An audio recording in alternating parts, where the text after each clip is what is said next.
এক নম্বর কবিরা গুনাহ হলো আল্লাহ রাব্বুল আলামিনের সাথে শিরক করা। সবাই বলেন কি করা? আল্লাহ রাব্বুল আলামিনের সাথে শিরক করা। কারণ আল্লাহ রাব্বুল আলামিন পবিত্র কুরআনুল কারীমে সূরাতুল লুকমানের 13 নম্বর আয়াতে আল্লাহ রাব্বুল আলামিন বলেন, ইন্নাশ শিরকা লাযুলমুন আযীম।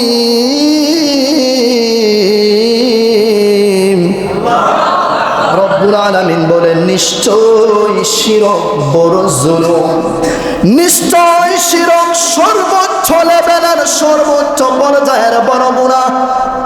এই গুনাহ যদি কেউ করে তার কোনো ক্ষমা হয় না। আমরা যাদেরকে অনুসরণ করি নবী রাসূলগণের পর আম্বিয়া কেরামের পর আউলিয়া কেরামগণ, আল্লাহর ওলিরা পর্যন্ত কখনোই শিরকের ধারে কাছে যায় নাই। কারণ শিরক এত বড় ভয়ঙ্কর একটি গুনাহ, এত বড় গুনাহ, এই শিরককে সবাই ভয় করে। কারণ একমাত্র একটি জিনিস আল্লাহ খুবই রাগান্বিত হয়ে যায় একটি মাত্র কারণে, বান্দার একটি মাত্র কাজে, আর এটি হচ্ছে শিরক। যদি কেউ কবিরা গুনাহ থেকে বেঁচে থাকতে পারে তাহলে বাকি অন্যান্য যে গুনাহগুলো থাকবে তার অন্যান্য গুনাহগুলো আল্লাহ কি করবেন? ক্ষমা করে দেবেন, আল্লাহ মাফ করে দেবেন। এবার কবিরা গুনাহ সম্পর্কে রব্বুল ইজ্জত কালামে হাকিমের সূরাতুন নিসায়ের 31 নম্বর আয়াতে রব্বুল ইজ্জত ঘোষণা করেন, বিসমিল্লাহির রহমানির রহিম, ইন তাজতানিবু কাবাইরা মা তুনহাউনা আনহু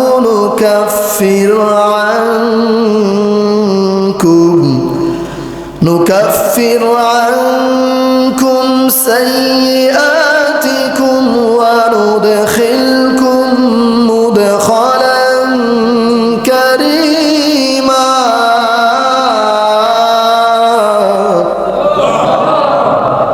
রব্বুল আলামিন কালামে হাকিমের মধ্যে বলেন, দুনিয়ার জমিনে প্রত্যেক বান্দা বান্দীদেরকে রব্বুল আলামিন ঘোষণা করে দেয়, ও বান্দারা, ও বান্দীরা, ও দুনিয়াবাসীরা, তোমরা জেনে নাও, যদি তোমরা ওই সকল বড় বড় গুনাহ থেকে যদি তোমরা মুক্ত থাকতে পারো, সে সকল বড় বড় গুনাহ থেকে যদি তোমরা বিরত থাকতে পারো, তাহলে আমি আল্লাহ তোমাদের ছোট ছোট গুনাহগুলো মাফ করে দেব এবং তার সাথে সাথে তোমাদেরকে সম্মানজনক স্থানে আমি আল্লাহ নিজ দায়িত্বে প্রবেশ করাবো।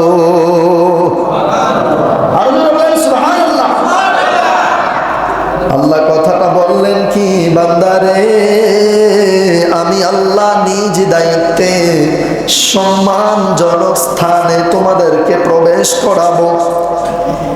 এই আয়াত কারিমার মধ্যে আমরা স্পষ্ট বুঝতে পারি রব্বুল আলামিন যেহেতু বলেছেন, বান্দারা, যদি তোমরা বড় বড় গুনাহ থেকে বেঁচে থাকো, আমি আল্লাহ তোমাদের ছোট ছোট গুনাহগুলো ক্ষমা করে দেব। এই আয়াতে কারিমার দিকে যদি আমরা খেয়াল করি, আল্লাহর এই ঘোষণার দিকে খেয়াল করলে বোঝা যায় তাহলে গুনাহ কয় প্রকার রয়েছে। জোরে বলেন, কয় প্রকার রয়েছে? এই আয়াতে কারিমার মাধ্যমে আমরা বুঝতে পারলাম যেহেতু আল্লাহ বলেছেন ছোট এবং বড়, তাহলে অবশ্যই গুনাহ কয় প্রকার? 2 প্রকার রয়েছে, গুনাহে কাবীরা এবং গুনাহে সগীরা। গুনাহে কাবীরা হচ্ছে বড় গুনাহ এবং গুনাহে সগীরা হচ্ছে ছোট গুনাহ। এবার মাওলায়ে কারীমকে বলে, আল্লাহ,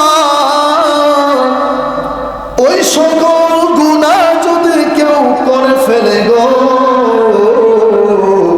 তাহলে কি হবে? বড় বড় গুনাহগুলো করে ফেলে। মাওলায়ে কারীম বলে, শরীয়তের আইন মোতাবেক কিয়ামতের কঠিন ময়দানে তাদেরকে জাহান্নামে নিক্ষেপ করা হবে, কঠিন শাস্তি দেওয়া হবে। জবান খুলে পড়ুন নাউযুবিল্লাহ। এই আয়াত দ্বারা বুঝতে পারলাম মওলাই কারীম বললেন, যদি তোমরা বড় বড় গুনাহ করো, যেই সকল গুনাহের জন্য আল্লাহ রাব্বুল আলামিন কঠিন ভাবে শাস্তির কথা উল্লেখ করেছেন, কঠিন শাস্তির কথা বলেছেন, সেহেতু ওই গুনাহগুলো আমরা করতে পারবো না, গুনাহ করা যাবে না। আর ছোট ছোট গুনাহ যদি কেউ করে ফেলে তাহলে রব্বুল আলামিন ওই সকল ছোট ছোট গুনাহগুলো মাফ করে দেবেন। কিভাবে মাফ করে দেবেন? গুনাহ তো গুনাই, এটা একটা হচ্ছে ছোট আর একটা হচ্ছে বড়। যদিও সেটা ছোট কিন্তু সেটা কি? গুনাহ। এটা কি? গুনাহ। যদিও ছোট হয় সেটা গুনাহ। কারণ হচ্ছে আপনি গুনাহ ছোট না বড় এটা ভাবার আগে সেটা ভাবতে হবে রে, যে এটা আমি আল্লাহর হুকুমের বিরুদ্ধে করেছি, আল্লাহর হুকুমের বাহিরে করেছি, সুতরাং এটা গুনাহ। যদিও ছোট গুনাহ কিন্তু গুনাহ। কিন্তু এরপরও আমার আল্লাহ এত দয়ালু, এত মায়ার আল্লাহ, দয়ার আল্লাহ গো। আল্লাহ রব্বুল আলামিন বলে তোমাদের ছোট ছোট গুনাহগুলো মাফ করে দেব। কিভাবে?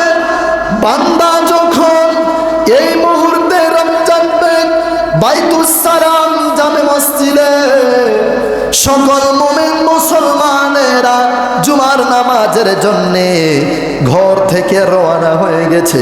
কেউ গোসলের সময় ওযু করেছে, কেউ মসজিদের ওযুখানায় এসে ওযু করেছে। আবার অন্য অন্য সময় দেখা যায় মসজিদে আসার আগে ঘর থেকে নিয়ত করে ফেলে আমি ওযুটা করে মসজিদে যাব, যেন আমার প্রতিটা কদমে কদমে মওলাই কারীম নেকি লিপিবদ্ধ করে দেয়। ঘর থেকে ওযু করে মসজিদে আসলে প্রতি কদমে কদমে নেকি লিখে দেয় কে? জোরে বলেন কে? মুসলমান ইমানদার ছোট ছোট গুনাহগুলো আমার আল্লাহ রাব্বুল আলামিন কিভাবে ক্ষমা করেন? মওলাই কারীম বলেন, বান্দারে আমার বান্দা যখন ওযু করে, ওযু করার সময় বিসমিল্লাহির রহমানির রহিম বলে, বলে কি বলে না? যখন ডান হাত তিনবার ধৌত করে কবজি পর্যন্ত আঙ্গুল দ্বারা যত গুনাহ হয়েছে সবগুলো গুনাহ ওযুর পানি দ্বারা আমি ঝেড়ে নিচে ফেলে দেই। আরো জোরে বলেন। আমরা চাই কি চাই না? আমাদের গুনাহ ঝরে পড়ে যাক, আমরা চাই কি চাই না? তাহলে সুবহানাল্লাহ আসতে না জোরে। এরপর আমার আল্লাহ বলে, বান্দা যখন বাম হাতটি আবারও বিসমিল্লাহির রহমানির রহিম বলে ধৌত করে, আমি আল্লাহ ফেরেশতা নিযুক্ত করে দেই। ও ফেরেশতারা ওই বান্দার আমল নামা থেকে, বদ আমল থেকে সগীরা গুনাহগুলো ঝেড়ে ঝেড়ে ওযুর পানি দ্বারা ধৌত করে নিচে ফেলে দাও। যখন আল্লাহর বান্দা কুলি করে জবান দিয়ে যত ধরনের সগীরা গুনাহ করেছে, জিহ্বা দিয়ে যত ধরনের সগীরা গুনাহ করেছে, কথা বলে বলে যেই সকল সগীরা গুনাহ করেছে, যখন বান্দা কুলি করে, কুলি করার সাথে সাথে আমার আল্লাহ রাব্বুল আলামিন যখন গরগরা সহ কুলি করে একদম হলক থেকে জিহ্বার গুড়া থেকে আগা পর্যন্ত সমস্ত মুখের সকল সগীরা গুনাহগুলো আল্লাহ ঝেড়ে ফেলে দেন। এরপর যখন বান্দা নাক দিয়ে যখন নাক পরিষ্কার করে নাকে পানি দেয়, নাক দিয়ে যত ধরনের সগীরা গুনাহ হয়, নাক দিয়ে যত ধরনের হারাম কাজগুলো হয়ে যায়, ছোট ছোট গুনাহগুলো হয়ে যায়, ওই সকল গুনাহগুলো আমার আল্লাহ ঝেড়ে ফেলে দেন। এরপর যখন মুখ ধৌত করে, এই চেহারাটা ধৌত করে, কপালের গোড়া থেকে, চুলের গোড়া থেকে একদম থুতনির নিচ পর্যন্ত, এক কানের লতি হইতে অন্য কানের লতি পর্যন্ত, চুলের গোড়া থেকে ঘুরিয়ে কানের লতিগুলো ভিজিয়ে গলার নিচ পর্যন্ত যখন বান্দা সুন্দরভাবে ধৌত করে রে, একবার, দুইবার, তিনবার, যতক্ষণ না পর্যন্ত তার মুখ ধুয়ে তার মনে শান্তি না পাবে রে, ততক্ষণ পর্যন্ত বান্দা ধুইতে থাকে। কারণ বান্দার মনে সন্দেহ, হাইরে যদি একটুখানি সুখ না থাকে, আমার মাওলা পাকের দিদার আমি নৈকট্য হাসিল করতে পারবো না। আশাটা করেছে কার? জুড়ে বলেন কার? আশা করেছেন আল্লাহর। আল্লাহ রব্বুল আলামিন এই প্রেম দেখিয়া, এই ভয় দেখিয়া রব্বুল আলামিন ডাক দিয়া বলে, বান্দা যখন তার সুন্দর চেহারাটা ধৌত করে একবার, দুইবার, তিনবার, চারবার, পাঁচবার, যতক্ষণ না পর্যন্ত মনের সন্দেহ দূর হয় ততক্ষণ পর্যন্ত ধুতে থাকে। আল্লাহ রব্বুল আলামিন ডাকে বলে, ও ফেরেশতারা রে, যতক্ষণ পর্যন্ত ধুইতে থাকবে ততক্ষণ পর্যন্ত সবগুলো গুনাহ ঝেড়ে নিচে ফেলে দাও। এরপর বান্দা যখন কোনই পর্যন্ত ধুতে থাকে, ডান হাতের এবং বাম হাতের কোনই পর্যন্ত ধুতে থাকে। আপনারা বলেন, হাত দিয়ে গুনাহ হয় কি হয় না? হাত দিয়েও গুনাহ হয়। যখন দুই হাত ধুতে থাকে, দুই হাতের গুনাহগুলো ঝেড়ে ফেলে দেয়। বান্দা যখন মাথা মাসে করে রে, তখন ওই বান্দার মাথার ভেতরে যত ধরনের দুশ্চিন্তা, যত ধরনের গুনাহের চিন্তা আসছে, যত ধরনের শয়তানি ওয়াসওয়াসা তার মেধার ভেতরে ঢুকেছে, একবার মাথা মাসে করার সাথে সাথে রব্বুল আলামিন তার ভেতরের মনের কুমন্ত্রণা সহকারে সকল সগীরা গুনাহগুলো একবারের মাসে করাতে ঝেড়ে ঝেড়ে নিচে ফেলে দেয়। এরপর বান্দা যখন দু পায়ের টাকনো পর্যন্ত ধৌত করে, পা দিয়ে হেঁটে হেঁটে কোথাও গেলে, খারাপ উদ্দেশ্যে গেলে গুনাহ হয় কি হয় না? খারাপ উদ্দেশ্যে গেলেও গুনাহ হয়। রব্বুল আলামিন বলে রে, যখন বান্দা খারাপ উদ্দেশ্যে রওনা হয়, ওই সকল পা দিয়ে হেঁটে হেঁটে যতগুলো সগীরা গুনাহ হয়ে যায়, সকলগুলো সগীরা গুনাহ আল্লাহ রব্বুল আলামিন ধুয়ে মুছে মাফ করে তাকে পাপ মুক্ত করে দেয়। এরপর আল্লাহ রব্বুল আলামিন বলে, শুধু ওযুর মাধ্যমে নয়, ওযু করার সময় তো আমার বান্দার ছোট ছোট গুনাহগুলো ক্ষমা করি। ছোট ছোট গুনাহ তো অবশ্যই ক্ষমা করি। এরপর ইবাদতের মাধ্যমে ক্ষমা করি, জিকিরের মাধ্যমে ক্ষমা করি, অন্য মানুষকে দয়া করার কারণে ক্ষমা করি। সুবহানাল্লাহ। বান্দা রাস্তা দিয়ে হেঁটে গেল, হঠাৎ করে একজন মানুষকে দেখতে পারলেন, হঠাৎ করে বসে আছে। এই দুষ্টুমি করবে না, চুপ করে বসো। কথা কিসের? হ্যাঁ, খেয়াল করেন।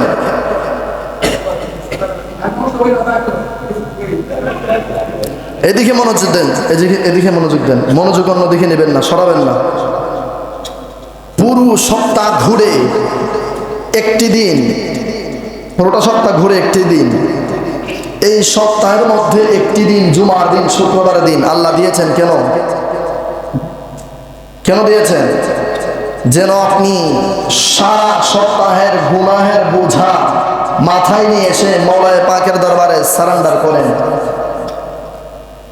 তো এই সপ্তাহ পেয়ে, একটা দিন পেয়ে মওলায়ে পাকের দরবারে আমরা হাজিরা দিতে পেরে আমরা ভাগ্যবান না? কথা বলেন না, ভাগ্যবান কিনা? এটা তো আমরা মওলায়ে কারিমের দরবারে চাইনি। মওলা আমাদেরকে একটি শুক্রবার দিতে হবে যেন আমরা প্রত্যেক জুমাবারে গিয়ে ক্ষমা চাইতে পারি। আমরা তো চাইনি, আমাদের বাবাও চাইনি, আমাদের দাদাও চাইনি। এটা রহমাতুল লিল আলামিনের রহমত। সুবহানাল্লাহ। গভীর মনোযোগ। এরপর আল্লাহ রাব্বুল আলামিন বলেন, ও বান্দারা রে, রাস্তার মধ্যে যদি একটি মানুষ হঠাৎ করে দেখো বিপদে পড়ে আছে, অথবা কোনো একটি বোঝা একা একা উঠাতে পারে নাই, একটি মানুষ বড় ক্লান্ত হয়ে যাচ্ছে, তার দুই হাত ভারী, দুই হাত ভরে ব্যাগ, বাজারের ব্যাগ নিয়ে যাচ্ছে, তুমি শক্তিশালী মানুষ, তোমার শরীরে শক্তি আছে, তুমি সুস্থ মানুষ, একটি ব্যাগ হাতে করে নিয়ে তুমি একটি তাকে এগিয়ে দিলে তার মনের নেক দোয়া আছে না নাই? রব্বুল আলামিন বলে তাকে তুমি সহযোগিতা করার কারণে, তাকে সাহায্য করার কারণে, তার কঠিন জায়গাটা তুমি সহজ করে দেওয়ার কারণে এটি একটি ভালো কাজ। এই ভালো কাজটিও আল্লাহ রব্বুল আলামিনের একটি ইবাদত। আর এই ইবাদতের মাধ্যমে আমার আল্লাহ রব্বুল আলামিন তোমার সগীরা যত গুনাহ আছে ধুয়ে মুছে মাফ করে দেয়।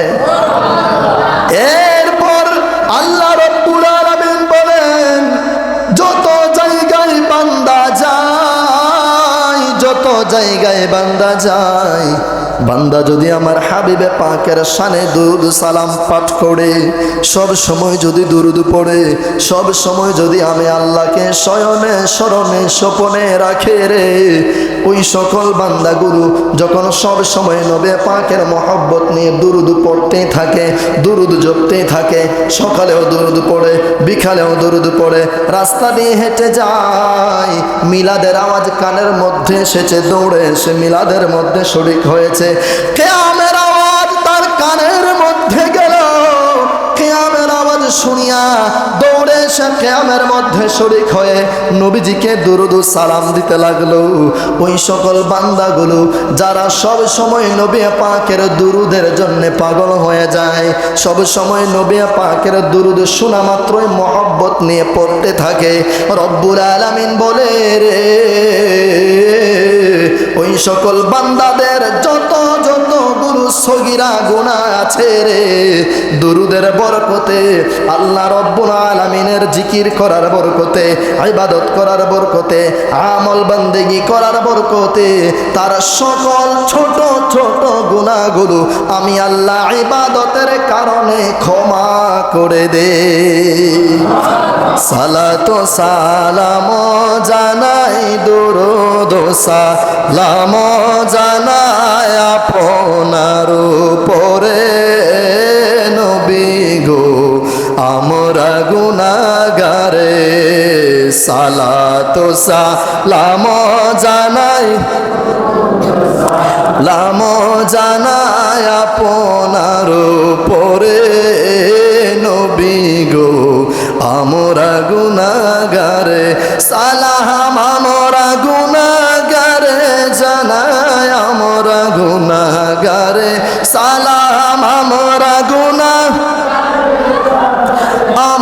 গুনাহগারে নবী গো আমরা গুনাহগারে, সালাতু সালাম জানাই, দুরূদ পরে নবী গো আমরা গুনাহগারে, সালাতু সালাম জানাই, দুরূদ জবান খুলে পরে নবী গো আমরা গুনাহগারে, আমরা গুনাহগারে জানাই, আমরা গুনাহগারে, সালাম আমরা গুনাহগারে নবী গো আমরা গুনাহগারে, সালাতু সালাম জানাই, দুরূদ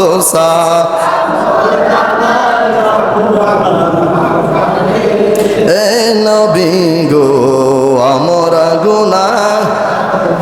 আমার বাবাজিরা, নবী করিম সাল্লাল্লাহু আলাইহি ওয়াসাল্লামের দুরূদের মাধ্যমে, আল্লাহ রব্বুল আলামিনের জিকিরের মাধ্যমে, সকল ইবাদত বন্দেগীর মাধ্যমে রব্বুল আলামিন বান্দাদের ছোট ছোট সগীরা গুনাহগুলো ক্ষমা করে দেয়।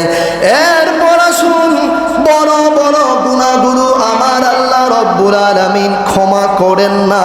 এর জন্য অবশ্যই অবশ্যই তাওবা করতে হবে। যতক্ষণ না পর্যন্ত তাওবা করবে না, ততক্ষণ পর্যন্ত আল্লাহর বান্দা ইমানের সহিত মৃত্যুবরণ করতে পারবে না। কারণ তার জীবনে কবিরা গুনাহ রয়েছে, যেই গুনাহ তাওবা ছাড়া ক্ষমা হয় না। আপনি কখনোই তাওবা করেন না, আমরা কখনোই তাওবা করি না, অথচ প্রত্যেকটি ক্ষণে ক্ষণে প্রতিটি মুহূর্তে মুহূর্তে আমরা কবিরা গুনাহ করছি।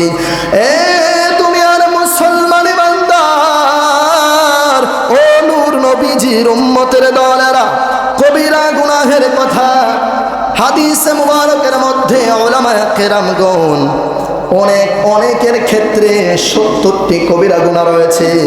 আবার ভিন্ন ভিন্ন উলামায়ে কেরামগণ এর থেকেও আরো অধিকের কথা বলেছেন।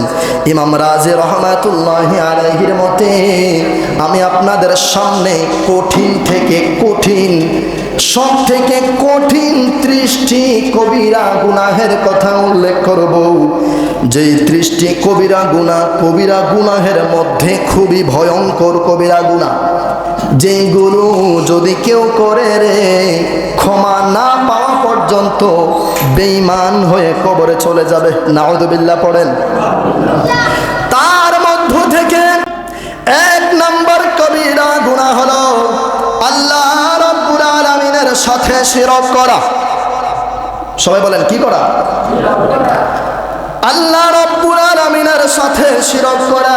কারণ আল্লাহ রাব্বুল আলামিন পবিত্র কুরআনুল কারীমে সূরাতুল লুকমানের 13 নম্বর আয়াতে আল্লাহ রাব্বুল আলামিন বলেন, ইন্নাশ শিরকা লাযুলমুন আযীম।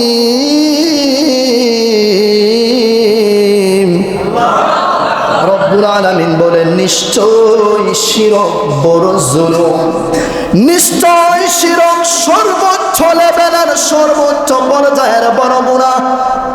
এই গুনাহ যদি কেউ করে তার কোনো ক্ষমা হয় না। এরপরে আমার আল্লাহ তো গফুরুর রহিম, রহমানুর রহিম। আল্লাহ তো রহমান, আল্লাহ তো রহিম। কিন্তু সকল উলামায়ে কেরামগণ এবং সাহাবায়ে কেরামগণ কখনোই শিরকের ধারে কাছে যাওয়ার সাহস করে নাই।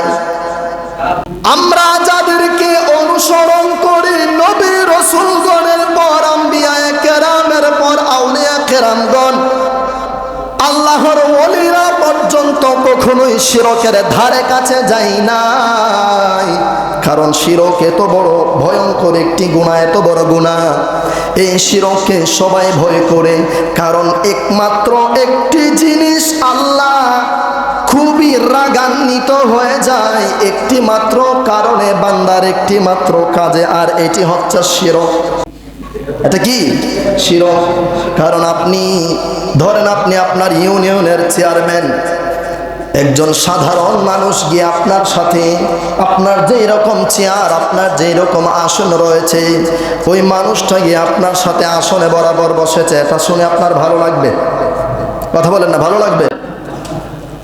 বর্তমানে ডক্টর ইউনূস রয়েছে বাংলার জমিনে। যদি কেউ ডক্টর ইউনূসের কাছে, অথবা যদি বেগম খালেদা জিয়ার কাছে, অথবা যে সকল মান্যগণ্য ব্যক্তিরা রয়েছে তাদের সাথে যদি গিয়ে সাধারণ একটা মানুষ বসে থাকে, তারা কি মানবে? এটা তাদের ইজ্জতের ব্যাপার আছে না? তো সাধারণ দুনিয়ার মানুষ এটা মানতে পারেন। আপনি তার সাথে বরাবর তার সমান, তার মতো করে গিয়ে বসে থাকেন, এটা দুনিয়ার মানুষই মানতে পারে না। আর তিনি তো হচ্ছে তামাম দুনিয়ার মালিক, তিনি হচ্ছেন কুল কায়নাতের মালিক, পুরো দুনিয়ার বাদশাহ একমাত্র আল্লাহ রব্বুল আলামিন। আর আল্লাহ ছাড়া, আল্লাহর ইবাদত বন্দেগী ছাড়া আপনি অন্য কাউকে সিজদা করবেন, অন্য কারো ইবাদত করবেন, এটা আমার আল্লাহ কখনোই বরদাস্ত করবে না। কথা বলেন ঠিক কি না? এ মুসলমান ইমানদার, এই শিরকের কথা আলাইহি ওয়াসাল্লাম কঠিন ভাবে বলেছেন আন আব্দুল্লাহ ইবনে মাসউদ قال قال رجل يا رسول الله صلى الله عليه وسلم أي الذنب أكبر عند الله قال أن تدعو الله ندا وهو خلق জবান খুলে পড়ে সুবহানাল্লাহ। রাসূল করিম সাল্লাল্লাহু আলাইহি ওয়াসাল্লাম হাদিস মুবারক হযরত ইবনে মাসউদ আব্দুল্লাহ ইবনে মাসউদ রাদিয়াল্লাহু তাআলা আনহু থেকে রওয়ায়াত। নূর নবীজি রাহমাতুল লিল আলামিনের কাছে একজন সাহাবী এসে জিজ্ঞেস করলেন, ইয়া রাসূলুল্লাহ ওয়া ইয়া হাবিবাল্লাহ, আল্লাহ রাব্বুল আলামিনের কাছে সবথেকে বড় গুনাহ কোনটি? যেই গুনাহ করলে আমার আল্লাহ ক্ষমা করতে চান না, যেই গুনাহ করলে আল্লাহ রাগান্বিত হয়ে যান। নূর নবীজি রাহমাতুল লিল আলামিন ডেকে বললেন, ও সাহাবীরা রে, তোমরা জেনে নাও ওই গুনাহটা হচ্ছে একমাত্র রব্বে কারীম ছাড়া অন্য কাউকে সিজদা করা, অন্য কাউকে মান্য করা, আল্লাহর সমতুল্য মনে করা। কারণ আমার আল্লাহ হচ্ছেন লা শারীকা লা। কথা বলেন ঠিক কিনা? এরপরে নূর নবীজি রাহমাতুল লিল আলামিন সমস্ত সাহাবায়ে কেরামদেরকে বললেন, ও সাহাবীরা রে, আল্লাহ রাব্বুল আলামিন রাগান্বিত হন এই কারণে, শুধুমাত্র এই গুনাহটার কারণে। অন্যান্য যত গুনাহ রয়েছে আল্লাহ পাকের যদি দয়া হয়, মায়া হয়, ক্ষমা করতে, কথা বলে না, ক্ষমা করতে পারে, কিন্তু শিরকটা আমার আল্লাহ বড় রাগান্বিত হয়ে যায়, এই শিরক করা যাবে না। এরপর আল্লাহ রাব্বুল আলামিন পবিত্র কুরআনুল কারীমে ওই শিরক সম্পর্কে বলেন, ইন্নাল্লাহা লা ইয়াগফিরু আন ইউশরাকা বিহি ওয়া ইয়াগফিরু মা দুনা যালিকা লিমান ইয়াশাউ মান ইউশরিক বিল্লাহি ফাকাদ দাল্লা দালালান বাঈদা।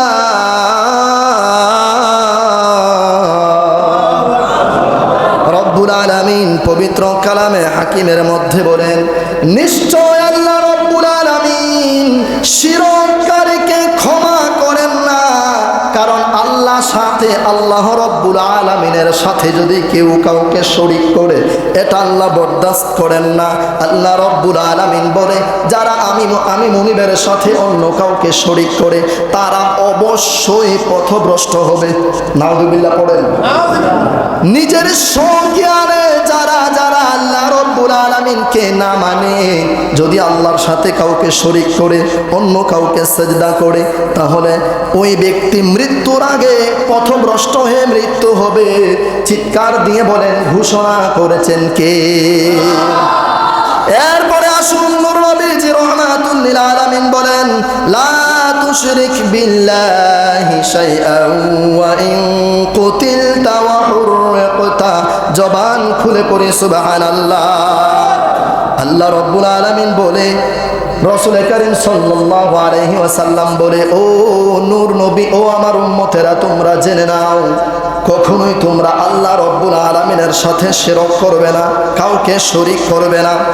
যদিও তোমাদেরকে হত্যা করে দেওয়া হয়, যদিও তোমাদেরকে আগুন দিয়ে জ্বালিয়ে দেওয়া হয়, এরপরেও আল্লাহ রব্বুল আলামিন আল্লাহর সাথে কাউকে শরীক করবে না। আল্লাহ রব্বুল আলামিনকে মন প্রাণ দিল জান প্রাণ দিয়ে এক মানবে, লা শারীকা লা। মান যাও, খুন হয়ে যাও, আগুনে পুড়ে যাও, নদীতেও যদি ভেসে যাও, এরপরে তোমরা পুড়ে যেও, আগুনে পুড়ে যেও, নদীতে ভেসে যেও, এরপরেও আমার আল্লাহর সাথে কাউকে শরীক করো না। যদি আল্লাহ রব্বুল আলামিনের সাথে শরীক না করে এইরকম যুদ্ধ করেও যদি তুমি মরে যাও, আগুনে যদি পুড়ে যাও, পানিতে যদিও ভেসে যাও রে, আল্লাহ রব্বুল আলামিন ইন্তেকালের পর তোমার রূহকে জান্নাতের বাগানে রেখে দেবে। কারণ দুনিয়ার জমিন থেকে আপনি বিদায় হওয়ার সময় আপনার দেহ পড়ে থাকবে নিচে, আপনার রূহ কেমন ভাবে ধরা হবে হবে, আপনার রূহকে শাস্তি দেওয়া হবে। আপনার রূহ যদি জান্নাতি হয়, জান্নাতি কবরটারে জান্নাতি বানিয়ে দেবে। জোরে বলেন সুবহানাল্লাহ। আর যদি জাহান্নামী হয়ে গো, তাহলে কবরটাকে জাহান্নামী বানিয়ে দেওয়া হবে। ও মুসলমান ইমানদারের পরে আসুন, 2 নাম্বার কবিরা গুনাহ হচ্ছে অন্যায়ভাবে কাউকে হত্যা করা। অন্যায়ভাবে কি করা? অন্যায়ভাবে কাউকে হত্যা করা। আমাদের সমাজে এখন এই প্রচলনটা বেশি হয়ে গেছে। এটাও কিয়ামতের আলামত। নিজের গোপন কথা বলে দিবি কেন তোকে দুনিয়া থেকে সরিয়ে দেব। আরে বাবা, আরে কিছুদিন আগেও তো দেখলেন ব্রাহ্মণবাড়িয়া সরাইলে, আবার ব্রাহ্মণবাড়িয়া ফান্দাউকে, কত দুর্ঘটনা। ছেলে বাবাকে হত্যা করে ফেলেছে জমির জন্য, নাউযুবিল্লাহ পড়েন।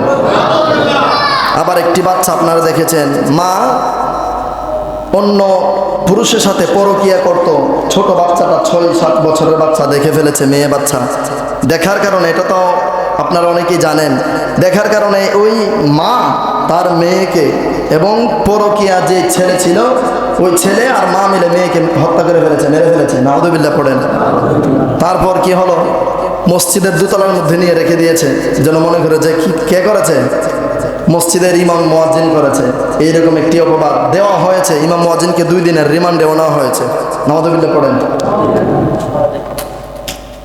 এরপর আল্লাহ রাব্বুল আলামিন বলেন, অন্যায়ভাবে কাউকে হত্যা করা এটাও বড় ধরনের কবিরা গুনাহ। যেই কবিরা গুনাহ আল্লাহ রাব্বুল আলামিন বরদাস্ত করেন না। এই কবিরা গুনাহ, এই 30টি কবিরা গুনাহ খুবই ভয়ঙ্কর কবিরা গুনাহ। 3 নাম্বার হচ্ছে পিতা মাতার অবাধ্য হওয়া। কারণ আল্লাহ রাব্বুল আলামিন তো বলেছেন, উফি ওয়ালা তানহারহুমা। আল্লাহ রাব্বুল আলামিন বলেন, মা বাবা যদি ঘর থেকেও বের করে দেয়, তোমাকে যদি সই সম্পত্তিও না দেয়, 4টা ভাই আছে, যদি 3টা ভাইকে সব সম্পত্তি দিয়ে দেয়, একটি ভাইকে যদি নাও দেয়, ঘর থেকে যদিও বের করে দেয়, তুমি ছেলে মেয়ে হয়ে, তুমি সন্তান হয়ে মা বাবাকে এমন কোনো শব্দ উচ্চারণ করতে পারবে না যেই শব্দ শুনিয়া মা বাবা উফ শব্দ করবে, তার রূহের মধ্যে আঘাত পাবে, সে কষ্ট পাবে। এই রকম কষ্ট যেন না পায়, এই রকম কষ্ট পাওয়ার মতো একটি শব্দ তুমি উচ্চারণ করতে পারবে না। আপনারা বলবেন, হুজুর তাহলে 20 বছর বিদেশ করে আসলাম, 3 জনকে দিয়ে দিল, আমি যে এত বছর বিদেশ করলাম, বাড়ি করলাম, গাড়ি করলাম, সই সম্পত্তি সব কিছু আমার টাকায়, তাহলে যদি আমার মা বাবা আমার 3 ভাইকে দিয়ে দেয়, তাহলে আমি কি করব? মুসলমান ইমানদার, এরপরেও আল্লাহ বলেন, উফি ওয়ালা তানহারহুমা। তোমাকে যদি সব থেকে বঞ্চিত করে দেয়, তোমার আশ্রয়ের জায়গা একটি আছে, চিৎকার দিয়ে বলেন তিনি কে? মা বাবা যদি অন্যায় করে, মা বাবার বিচার করবেন কে? ছেলেকে আল্লাহ রাব্বুল আলামিন এমন কোন হুকুম দেয় নাই ছেলে মেয়েরা মা বাবার অবাধ্য হয়ে যাবে। এটা কঠিন থেকে কঠিন গুনাহ। মনে রাখবেন, মা বাবাকে আঘাত দিয়েছেন, কষ্ট দিয়েছেন, আপনি 40 বার উমরা করেন, 40 বার বড় হজ করেন, কোনো কাজ হবে না। হবে? কোনো কাজ হবে না। কারণ ঘরের ভেতরের জান্নাতের মধ্যে অন্ধকার সাজিয়ে মদিনাতুল মুনাওয়ারায় এবং খানায়ে কাবার গিলাফের মধ্যে লটকে থাকলেও কোনো কাজ হবে না। কারণ তোমার ঘরের যে জান্নাত রয়েছে, ওই জান্নাতকে অন্ধকারে ফেলে দিয়ে তুমি মদিনায় গিয়ে আলো খুঁজলে হবে না, জান্নাত খুঁজলে হবে না। নবী আমার বলে, তোমার আসল জান্নাত তো তোমার ঘরেই রয়েছে। জোরে বলেন সুবহানাল্লাহ। অতএব মা বাবার মনে কষ্ট দিলে, আঘাত করলে আল্লাহ রাব্বুল আলামিন এটা বরদাস্ত করেন না।